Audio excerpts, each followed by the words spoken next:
Ang sa indong tigtitiwalaan sa pagpaabot kan mga programang pangkauswagan, mga bareta, halay sa indong gobyerno lokal, mga impormasyon, manugod sa mga pulisiya, asin proyekto kan syudad. Ang sa indong mga kasurog sa mas pinahiwas, asin pinakusog na programa kan lambang na genyo sa maugmang lugar. Joel Sulina, Paulo de los Santos, Jason Yola, Roy San Ramon, asin Allen Riondaga. Ang nagangunyan, kada Sabado, alas 9 sagkod alas 10:30 ning pagkaaga. Ang nagangunyan,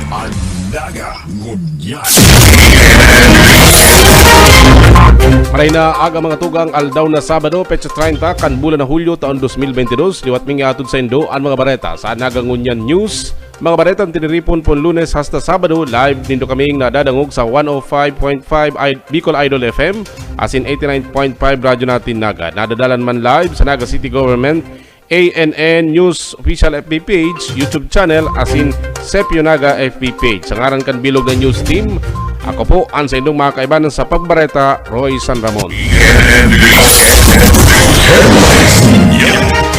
Sa detalyes kan sa tuyang mga bareta, Mayor Son Ligacion padagos ang paghanap ni dugang na pundo para sa mga proyekto sa Siyudad de Naga. Detalyes kayan, Joel Sulina. Positibo ang naging kalakawan ni Mayor Nelson Ligacion duman sa Metro Manila matapos ang pagkikipaggampangan sa pirang mga national officials asin iba pang personalidad para man makakuha ng dugang na financial o budget araman sa mga existidong proyekto asin ipapatugdok na mga importanteng infra projects kan syudad na ang manginginabang ang mga taga-syudad ng Naga. Sa pahayag ni Mayor Nelson Ligacion, kung maasa sana sa local resource, di sana ang mahamana, lalo na gunyana, ang budget mahuros. Partikular ang national tax allocation o dating internal revenue allotment, dara naman kang negatibong epekto kan pandemya. Asin gunyana, luway-luway pa sanang nakaka-recover ang ekonomiya kan nasyon. Of projects na nakalista, asin aramta na ini mga proyektong inikaipuhan kan Naga para sa padagos na pag-uswag, para sa padagos na pag-asenso. Tangani makapag-rear kita nin mga trabaho, hanap buhay. Di ba? Tayo yan si kaipuhan.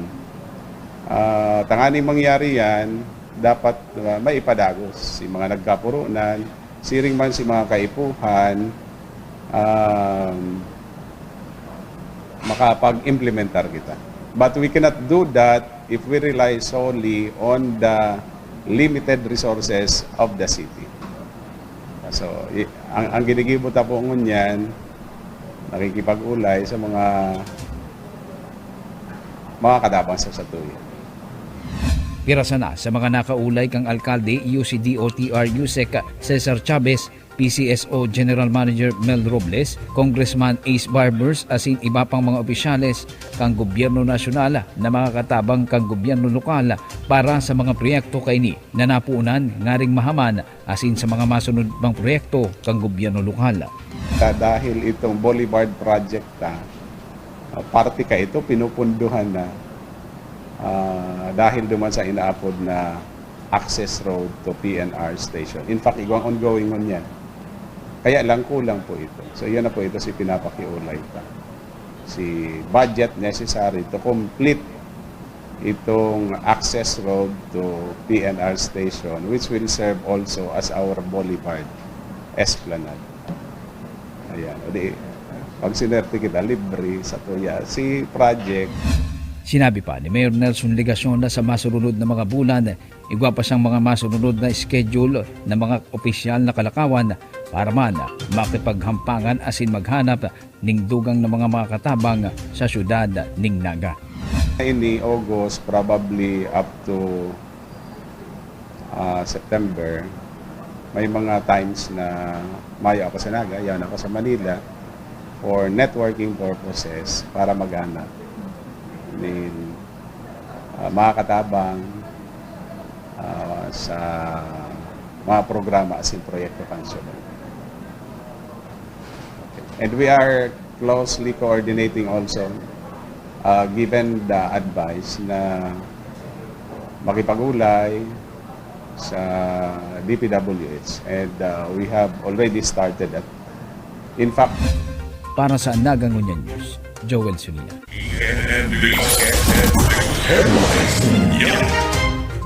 Yan talas tanto sa ibang bareta, ongoing infrastructure projects kan lokal na gobyerno kanagad ay apektado kan sa paghuros kan national tax allocation kan syudad para sa taon 2023 sagkod 2024. Detalyas kayan Paulo de los Santos. Pigkonfirmar ni Alcalde Nelson Legacion na mayong direktang epekto sa ongoing infra projects kan lokal na gobyerno kan syudad din Naga na pigpunan ngunya na taon ang nababang National Tax Allotment o NTA kan gobyerno nasyonal para sa taon 2023 sagkod 2024 an NTA iyo ang hiras na fondo kan gobyerno nasyonal sa mga gobyernos lokales taon-taon gikan sa buwis na pigsingil sa taxpayers. Enot ng pigsabi kan alkalde na nababang NTA para sa taon 2023 sagkod 2024 resulta kan epekto kan pandemya sa ekonomiya kan nasyon poon taon 2020 sagkod 2022. Sigun sa alkalde, bago puunan ang mga ongoing infra projects ngunya na taon, may kompleto ng pondo na nakatagama para sa paghaman kan mga proyekto.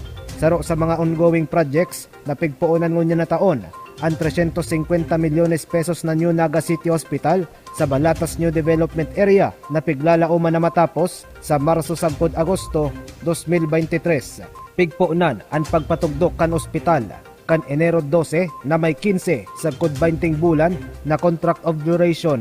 Pigsabi pa kan alkalde na pigpuunan naman ang pag-asikaso kan lokal na gobyerno para sa ekipahe kan nasambit na ospital.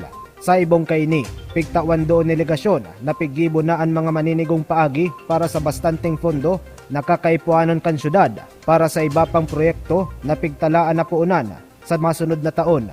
Kan mga nakalis na aldaw, nagpasiring ang alkalde sa opisina sentral kan nagkapirang national government agencies tanganing kuanon ang suporta pinansyal huli sa limitadong locally generated funds kan lokal na gobyerno huli sa pandemya asin sa babang NTA. naka-allocate na duman na budget. So, dahil man na ito apektado. Ang apektado si iba pang mga lista ng mga projects for 2023, for 2024. Umababa si marirecibitang NTA, National Tax Allocation, si dating IRA. Kaya dahil mababa, masalit. So, may mga projects na puta na mapoprosecute ta, may implement, pero dahil dyan. Hopefully, dahil ini maka-apekto sa overall plan sa pangaturugan ta for the city. Dahil makitang ginigibong ibang mga paagi para makasecure ng funding assistance. Para sa Nagangunyan News, Paulo de los Santos.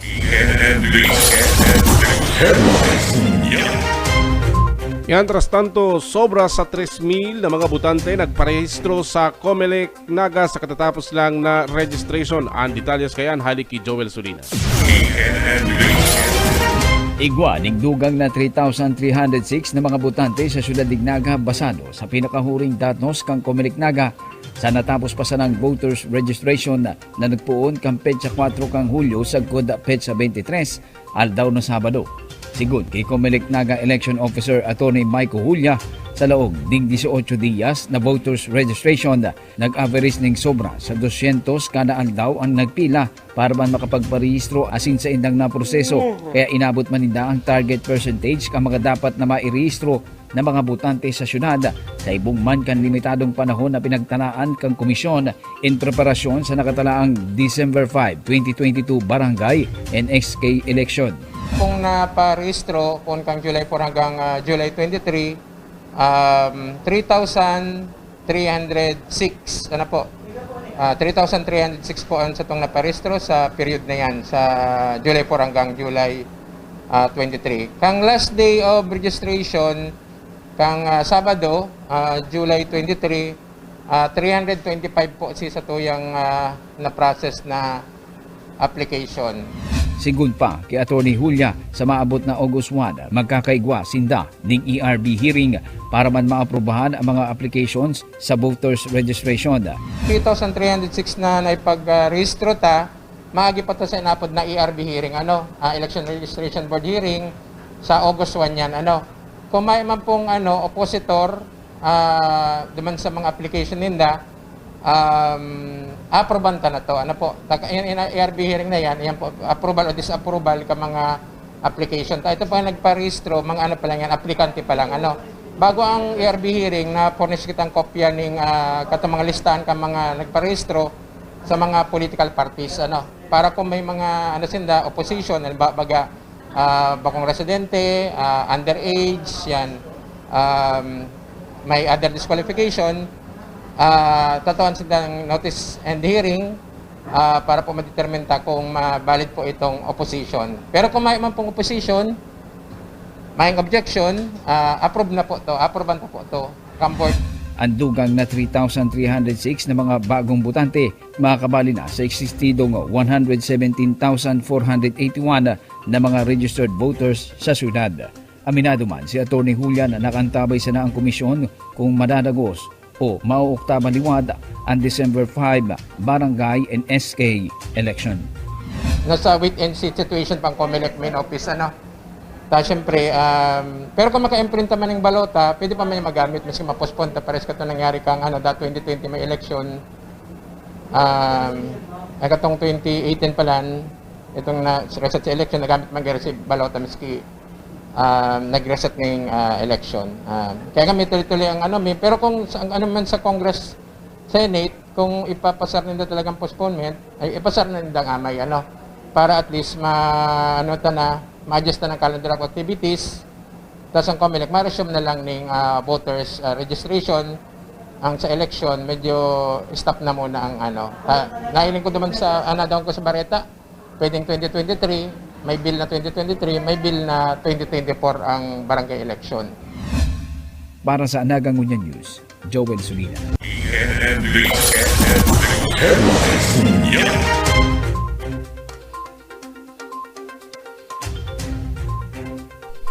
Mientras tanto, sa iba pang bareta, City Health Office ng Apudan sa mga taganagang mantinaron ang kalinigan sa kapalibutan laban sa dengue. Ang detalye sa haliki Joel Sulina. Panagos ang pangapudan kan City Health Office sa publiko na maging marigmag. Asin malinig sa kapalibutan lalo na kunya na panahon ng tiguran kung saan mas dakul ang stock ng tubig na pwedeng maging istada asin na sugukan o breeding area kang mga namuka na nagdadara kan helang na dengue. Sa pahayag ni Dr. Butch Borja, City Health Officer, halos gabos ng 26 syudad ang nagkaigwa na ng record ng kaso ng dengue kung bulan ng Mayo ngunya na taon kung saan sa presente igwa ng total na 140 na nai-record na kaso sa dengue basado sa pinakahuring datos kan sa indang opisina asin kan DOH Bicol. Aminado si Dr. Borja na halangkaw na ang nasambit na numero na dapat mapahatan tulos kang health office katuwang ang publiko asin kang mga barangay officials para paurugon ang 4S campaign against dengue o search and destroy kan mga estada o pwedeng sugukan kang namuka, secure your self-protection o paglikay sa kagat ng namuka sa paagi ng paggamit ng insect repellent o lotion o spray maging ang paggamit ng kubong oras man na magkaigwa ng sintomas tulos na magpakonsulta sa doktor sa ospital asin ang pagnansab ng paging sa mga barangay laban sa mga namuk. Kaya sa niyo po makaya ang compliance ng ibang barangay. Pagkatapos po kapag rabos pag in-updrive na agad pong request sa buya na mapapaging ginigibong po mga tao sa city at mga sanidad. So yan po nakatabang iba po eradicate. Ang problema tanang po niya ang tao oron baka halos araw daw. Nagpaparadakol po ang breeding area ka na mo. So dyan nga po inahimsa na sugo na himsa na adult ang mosquito. Kaya dapat po yung kapasapidity po ng tubig i-eradicate yan, maging data, suro na dapat hali yun. And then po pag nakarilinig na talaga, parilibot ng harong sa barangay, may request po sa muya, tayo papakandak ng fogging para totally ma-eliminate. And usually po nataw kami katong powder na pang-eradicate po sa breeding area sa tubig, sa stagnant na tubig. Sumpay pa ni Dr. Borja, sintomas kan dengue, iyo ang halangkaw na kalintura na nagdudurar ng duwa sa 7 aldaw pagkulog kan lawas, kulog kan payo asin pagkabalisa, pagkakaigwa ning rases sa kublita, pagkulog ning tunaka, pagdugo kang gilagid asin na dungo, kabali na ang pagduulay, napirasa na sa mga sintomas kang nasambit na hilang na kinakaipuang madaratulo sa ospital para man sa maninigong atensyon medikal. Dugang pa ni Dr. Borja, kadakli sa mga naging pasyente sa syudad sa kaso ng dengue, igwaning mild symptoms na tulos man nakaka-recover matapos ang pirang aldaw o simanang pangangataman ka mga doktora na yaon sa ospital kan syudad. Kahit ang serious na kaso, kaya nasa iba po dito pag-admit pag-anticipate po na kung sakali mag-bleed, ang iba ka po nabaksak talaga ang platelet. 16, 14, dapat po bubantayan na yan. Everyday do ka, nag-average kita sa ning pira mga pasyente po sa Hindi po sa upland, good pwede yung pasyente na suspect na dengue, may confirm na pati sa baba. Kaya itong total daw more or less mga 140 ang cases sa Naga. Po, sabihin tahalang ko po yan. Kaya kung pwede, makaiwas po kita lalo sa mga aki. Yan ang problema tayo magmamanage sa mga aki. pero ang kadaklan man dok Same, may mamagitan so far reported na mortality or any bleeding sa mga pasyente. pero naka-recover naman si Kaya recover na ba si iba? Usually after a week, nagpagtaas na ang platelet, pinapaulit na yan. Para sa Anaga Ngunya News, Joel Sunito. Mientras tanto, Voyadores Festival de madadagos ngunya na taon inbe sa pig-Oktaba sa Peña Francia 2023. Ang detalya sa haliki Joel Sunito. Huli sa suod, asin limitado na sana ang panahon para man makapagpreparar o practice ang mga estudyanteng mapartisipar sa gigibuhong Voyadores Festival, kaya pinagmarahay kang komite na dain na iniitagos ngunya na taon na bilang sarukuta na sa mga civic events o activities katakod kang makulor na serbasyon kan Peña Francia Festival ngunya na Setyembre. Sa pahayag ni Mr. Allen Riondanga, Sepio Head kang lokal na gobyerno, nagkaigwana ng kurulay ang komite kaiba ang DepEd Naga sa pamamayo ni SDS Manili Guzman at takot kang nakatala ang utak ng Voyadores Festival.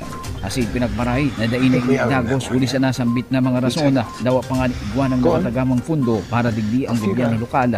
Asin pinagmaray na gibuon na sana sa masunod na taon. Igwana sa ng limitadong panahon na makapag-practice ang mga mapartisipar sa nakatalaan takutaan ng Voyadores Festival ngunya na taon. Kaya pinagmarahay na dain na mo na po iniidagos para ngunyan na taon. Dahil talagang dahil kakayanon kan mga participants tang makabilog ning grupo panduwa si pagpatay ning uniforme ning costume medyo masasakitan although ikot ang pundong nakatagama para sa Voyadores Festival ngunya na taon. Kaya pinagmarhay na sa otros taon na sana. Amay man ang gigibuho na preparasyon para man sa masunod na selebrasyon na kapistahan, asin ang gigibuhong pag-organisa kan Voyadores Festival para sa 2023. Si pag-urulay with the Department of Education, with ESO, iyon na by as early as February,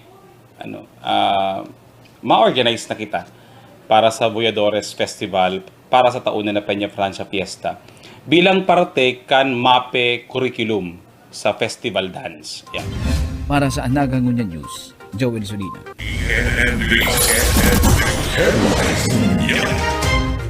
Mientras tanto, local artists sa Ciudad de Naga asinman sa Camarines Sur mga konsyerto sa Plaza Quezon karibay kan Voyadores Festival ngunya na taon. Ang detalya sa haliki Paulo de los Santos.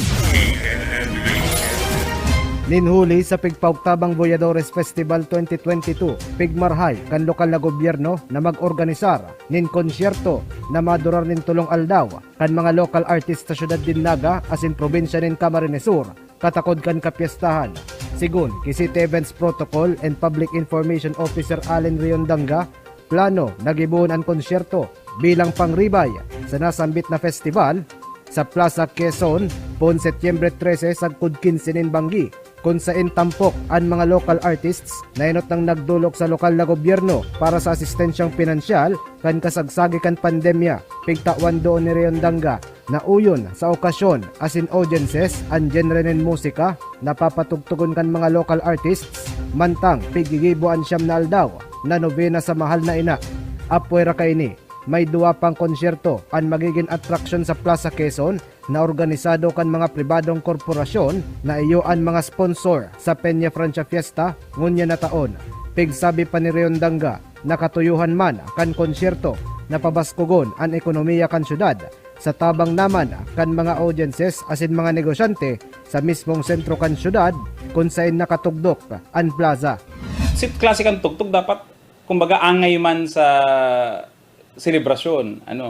Gustuhon tama na magtugtog dyan ng garo, may mga apod sinta kayo, garo metal, rock, heavy metal, garo dahi man angay sa selebrasyon. Urog na yaong kita sa nobinaryo ka sa tong mahal na ina. Itong angay lang, itong angay na mga tugtog, susog man sa kung ano man ang karakter ka sa tuyang plaza. Ang sa kay bagang plaza, kuya manggiraray that is a hallowed ground. So dapat ang mga musikang itutugtog dyan, susog manggiraray duman sa karakter kan sa tuya pong plaza. Ang Boyadores Festival na pigtagamahan nin 800,000 pesos pigpauktaba huli sa bagong sistema kan edukasyon. Pigtalaan kan Department of Education o DepEd ang pagpoon kan school year 2022 to 2023 sa Agosto 22. Kaya mayo na nin bastanteng oras ang mga pampublikong eskwelahan na makapreparar para sa nasambit na festival na pigtalaan kunta sa Setyembre 15. Huli digdi, pigtagama na sa naan pondo na pigalokar sa Boyadores Festival sa security expenses kan fiesta. Mientras tanto, pigsyerto ni Riondanga na mapadagos ang Boyadores Festival sa masunod na taon sa paagi kan pag-organisar nin pirang bulan bago ang Agosto 2023 ang pagpoon kan school year 2023 to 2024. Susog sa pag-orolay kan DepEd asin kan Education Scholarships and Sports Office. Pupuunan ang pagpreparar para sa Boyadores Festival 2023 sa Pebrero sunod na taon bilang parte kan MAPIC curriculum. Kaya pinagmarhay na sa otros taon na sana gibuhon. Pero ngunyan po mas amay kitang mapreparar dahil po nga ni ang kalisihan by next school year August manggiraray. So we may be we will be experiencing the same problem na naatubang tangunyan. Kaya si pag-urulay with the Department of Education, with ESO, iyon na by as early as February ma-organize na kita para sa Boyadores Festival para sa taon na Peña Francia Fiesta bilang parte kan MAPE curriculum sa festival dance. Yan. Dago sa Setyembre 7 alas 7 nin Banggi sa JMR Coliseum ang Miss Bicolandia na pigtagamahan nin 5.7 million pesos. Ang civic parade as in float competition na pigtagamahan nin 300,000 pesos madurar sa Panganiban Drive sagod sa Plaza Quezon. Pon alas 7:30 rin aga, Setyembre 15, ang Bicol Regional Military Parade na pigtagamahan nin 600,000 pesos mapuon alas 7 nin aga sa Setyembre 16. Para sa Nagaunyan News, Paulo de los Santos.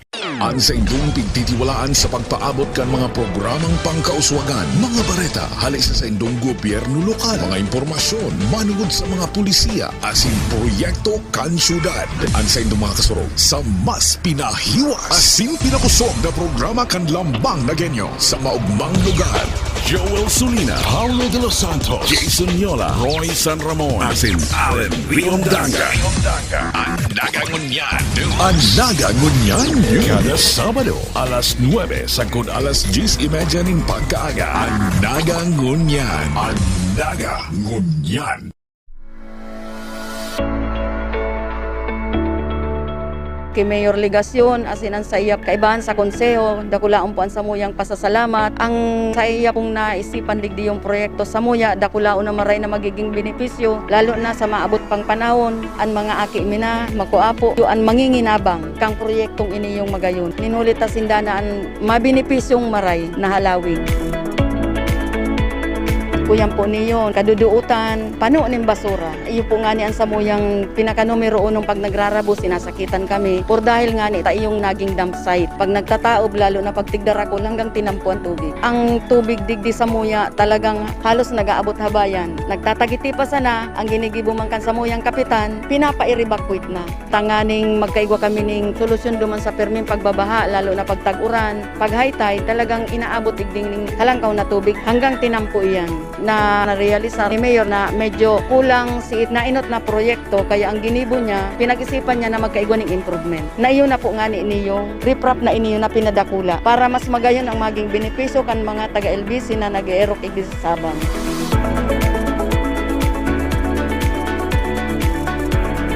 Ini pong trabahong iniyo, marahay po niyo para sa mga tambay, araw kong mayo pang agom para makatabang-tabang lamang sa mga magurang. Dakula si sa indang kaugmahan por dahil nga ni dakulaon ang magiging benepisyo. Tip dating problema magkakaigwanan ning magayon na solusyon. Salamat kay Mayor Nelson Ligacion ta natupad manggirare ang samuyang pangarap na makaigwa digdi yung riprap.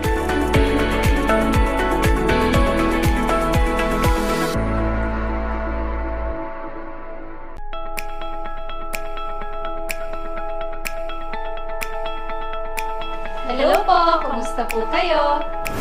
Tulad ng maraming mga lokalidad, the COVID-19 pandemic and its resulting economic fallout caused every one of us substantial hardships.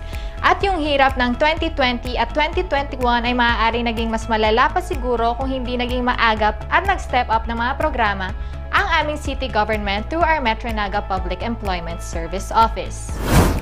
Here in Naga, we localized national programs gamit ang lokal na pondo para mas maraming magbenepisyo ng mga Nagenyo, katuwang ang ating private partners.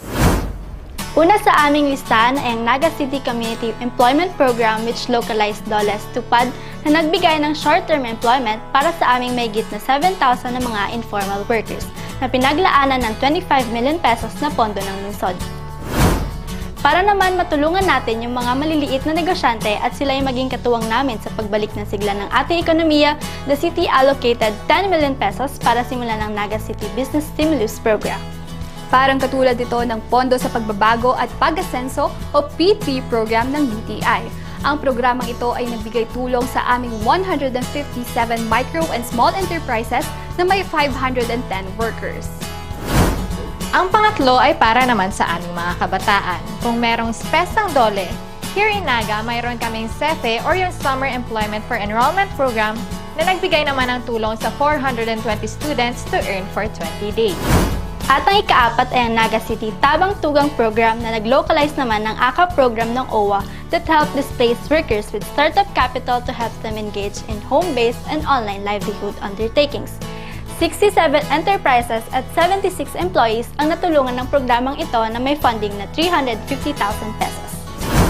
Our Metro Peso also understands the need for an online platform kaya bumuo sila ng Facebook page which hastened their online referrals reaching more than 670,000 individuals and gathering 23,000 followers. Katuwang ang private sector, our Metro Peso was able to realize programs such as tablets for kids of informal waste segregators covering 250 beneficiaries. Naglunsad rin sila ng Bike for Livelihood project covering 15 beneficiaries. At ito po ang kwento ng aming bayanihan para sa pagbibigay hanap buhay sa aming mamamayan.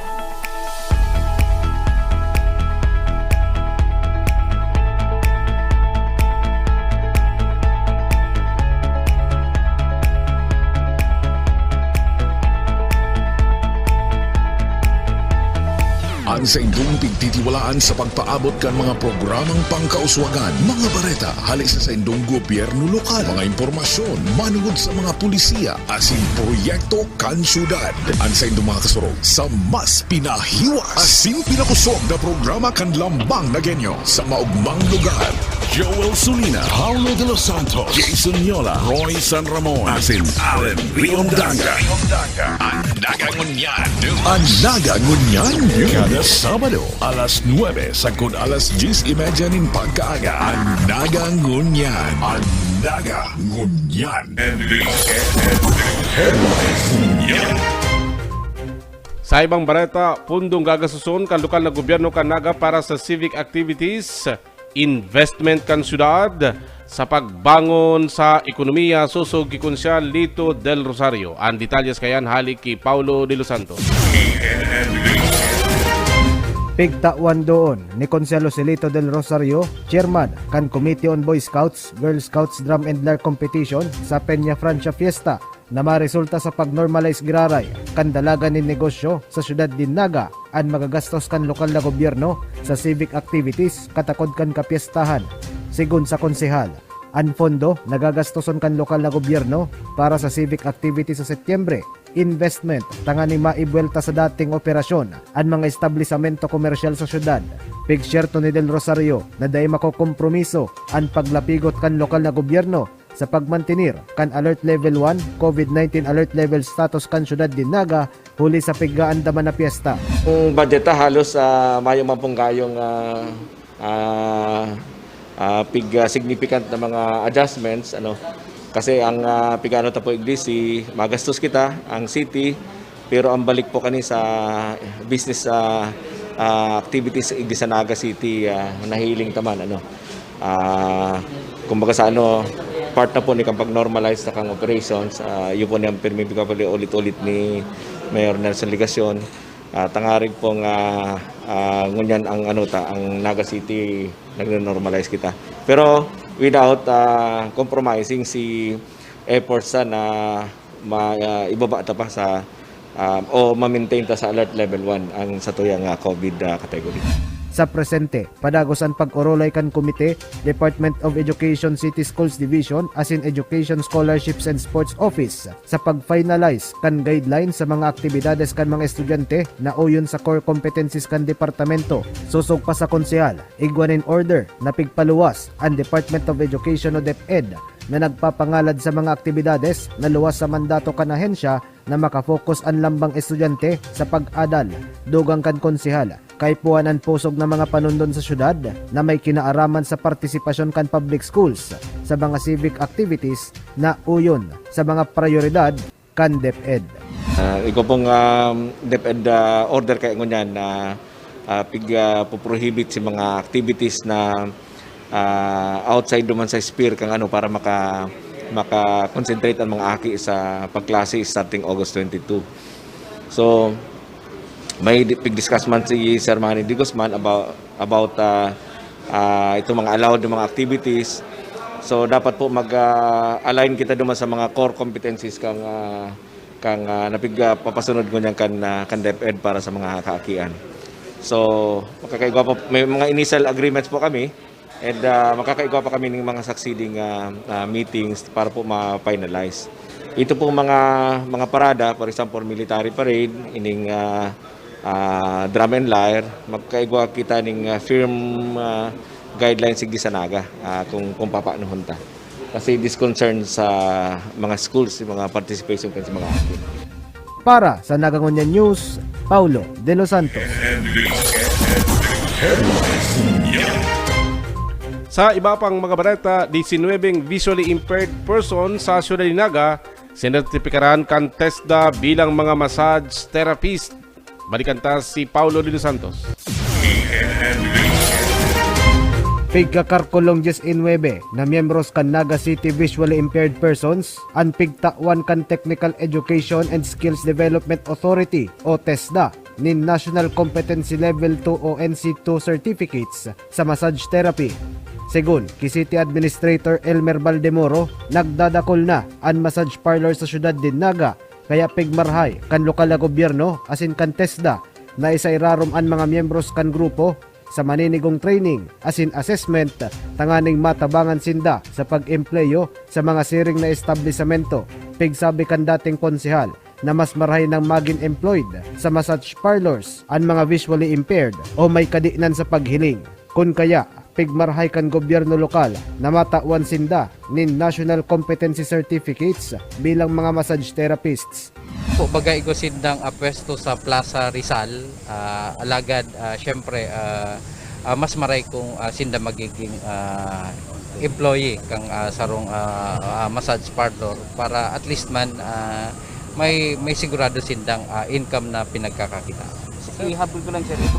Sa presente, padagos ang paghilot kan Naga City visually impaired persons sa Wellness Center sa Plaza Rizal. Para sa Nagangunyan News, Paulo De Los Santos. Sa ibang bareta, Naga City Population and Nutrition Office naglansar nin programa kontra bansot sa mga kaakian. Balikan ta ang report ni Paulo Papa.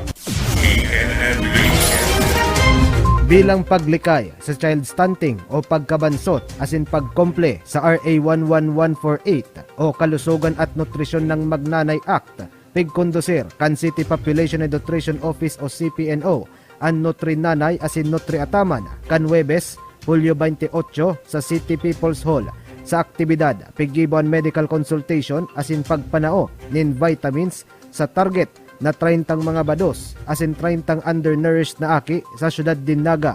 Sigun Kiray Anrentoy, pamayo kan CPNO, pigsa sa irarom ang mga bados na ina sa lindong kanlay sa nourishment program kan gobyerno tanganing masyerto na mabaskog an ina asin an aki makalis an child delivery. Pigsabi ni Rentoy, maninigo na mantiniron ang nutritional status kan bados asin kan umboy mantang yaon pa sa tulak tanganing maisairarom tolos sa rehabilitation en kaso manotaran an stunting depisil na ma-rehabilitate an sarong aki kun imundag ining bansot, sabi pa ni Rentoy. Dakulong kita mga programa, no? For example, yun ang ani ni. Gustong sabihon, si pagbados pa sana pinag-a-assess ang nutritional status ninda, ang mga bados. Pigihiling, pigi-check up kung ano ang kamugtakan kan aki sa laog kan tulak ninda.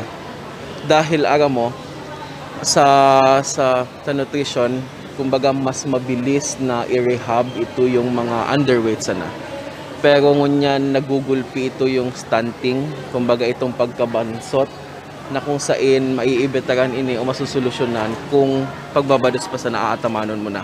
Kasi gusto sabihon, kung nagluwas na si Aki, na found out mo na bansot siya habang nagdadakula, gusto sabihon baka too late ka na and masakiton or day mo na siya mag-rehab. Mientras tanto, pigbali naman sa aktibidad kan CPNO at mga undernourished na aki sa syudad din Naga na nag-agi sa profiling kan nasambit na opisina tanganing matawan enot na atensyon sa nourishment program. Iniyong sa Nutri Ataman ta, iniyo si mga client or beneficiaries ta na mga undernourished, no? So sabihon, yaon dyan si mga underweight, yaon dyan si mga stunted, yaon dyan ito yung mga obese. So all sorts kang si malnourishment yaon digdipiga Ataman ta. Regularly. Para sa Nagangunyan News, Paulo De Los Santos.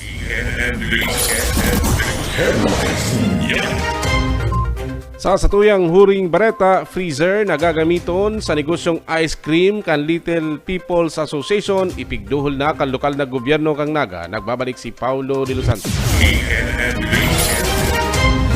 Dagos ng pig turnover kan lokal na gobyerno kan syudad din Naga an freezer na piggahagad kan Naga City Little People's Association ang nasambit na ekipahe magiging liyabe sa pagpoon kan operasyon kan sa indang ice cream factory sa Kalye Santiago 3, Barangay Peña Francia na mataunin trabaho sa mga persons with dwarfism sa syudad din Naga. Sigun, City Administrator Elmer Baldemoro, dipisil para sa mga little people sa syudad na maghanap din trabaho kaya pigmarhay kan asosasyon na magtugdok na sana nin ice cream factory bilang hanap buhay. Ay ni po ba yung mga little people minsan nadidipisilan sinda mag-empleyo kaya minanigo na lang ninda na magsadiring negosyo para sa indang kabuhayan. Sa presente, dahil pamalampas sa 30 ang miyembro kan nasambit na asosasyon na pigkrear kan lokal na gobyerno kan nakalihis na taon, katuwang ang Persons with Disability Affairs Office. Pigien kamidar ni Baldemoro ang mga persons with dwarfism sa syudad din Naga na maging miyembro kan asosasyon para sa livelihood program. Sa ngunyan, ang bilang tana is more than 20. Digdilang yan sa Naga. And may mga nagluluwas pa na kumbaga dahil pasinda kumbaga dahil panggayo aktibo sa asosasyon. Bago pa lang po kaya ning asosasyon and we encourage itong mga little people to join para makasalamuha man ninda itong pag-iriban ninda magkaigwasinda ning mga bagong barkada pero kan sa indang pamilya, and at the same time iyo po nga nini itong direksyon na matukdoan sinda ning livelihood program na pwede nilang pagkakita. Mientras tanto, padagos ang pagtapos kan Naga City Little People's Association sa Saindang Ice Cream Factory, tanganing dagos ng mapabendisyonan asin makapuuna sa produksyon nin locally made na ice cream. Para sa Nagangunyan News, Paulo De Los Santos.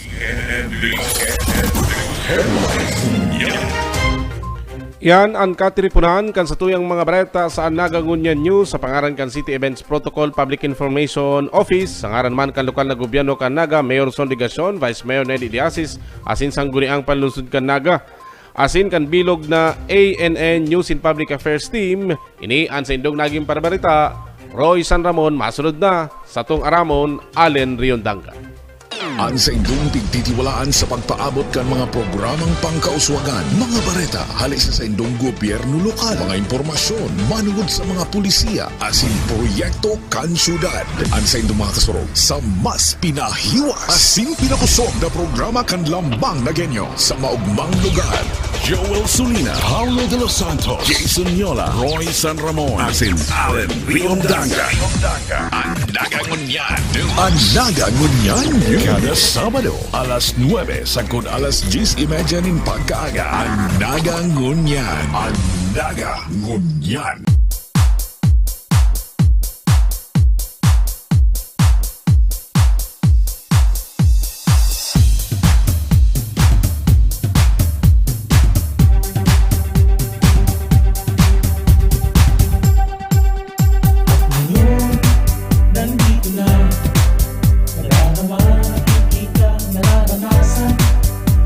Saya dating ngiti, pinaglaban, pinangarap,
Naga is a fast-growing city. Yung urbanization natin mabilis. So, ang nagiging effect niyan is meron tayo ng urban heat island effect because wala na nga tayo, paubos na yung mga puno natin sa urban areas or sa built-up areas. We're having problems pagdating sa flooding. All of these problems, we were trying to address using conventional methods before. Yun na yung mga tree planting. Pero, yung nahalata kasi ng leadership natin ni Mayor Nelson Legacion is that every year, pare-parehong location lang yung nire-reforest natin and it's always inside the protected area of Montesarog. Yung mga tinatanim doon, they're not surviving. And worst of all, yung impact na mamimitigate sana niyan, hindi nakikinabang agad yung community kung saan meron mga tao. So, the decision was made na we need to plant more trees dito sa built-up areas. But the question was, limited yung space natin.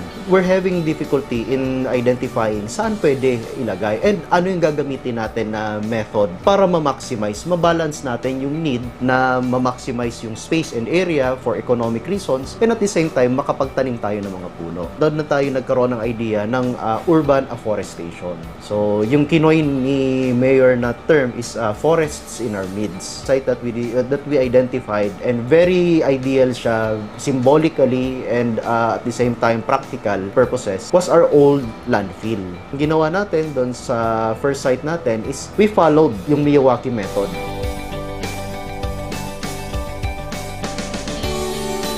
Nakipag-cooperate po kita sa mga organizations at insiring man sa mga neighborhood association and especially some developers. Tangari pong ipresentar sa Satuya na pagtarabangan na kaagan ng greening ang sarong open space. Arog po kayo niyong sa Villa Sorobelia. Ang easement po ay sarong mas dakulang opportunity para sa reforestation. Pag-develop kang embankment na yan, ay nadidepensahan palan personally ang sa indang property na day abuton kang pagtupag. Asinsiring man, ma-retain duman sa area na to ang inaapod tang water retention. Ang karahayan kang pagkakaugan ng kahoy sa mga eskwelahan, arog sa Muya sa Kalawag Elementary School. Nagdadagdag iniyoning presko. Lalo sa mga classrooms minta, talagang grabe ang enclosed bagang maray. Dahil man kami air-conditioned room. Pero ang mga kahoy na nakapalibot sa Muya, nagdadagdag ng shade para sa mga aki, pagkarawat minda. May limpoy manggirari pag naghahalat sa mga magurang. Nagtataoy ng presko sa mga kaakian.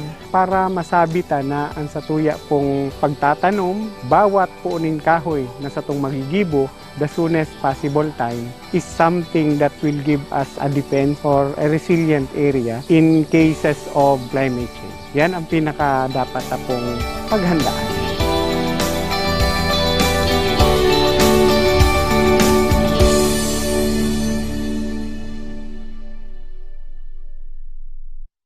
Ang sa indong pigtitiwalaan sa pagpaabot kan mga programang pangkauswagan, mga bareta, halis sa indong gobyerno lokal, mga impormasyon, manugod sa mga pulisiya, asin proyekto kan syudad.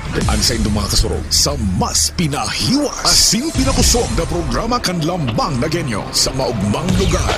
Joel Sulina, Paulo de los Santos, Jason Yola, Roy San Ramon, asin Allen Riondanga. Ang nagangunyan, kada Sabado, alas 9 sagod alas 10:30 nin pagkaaga. Ang nagangunyan.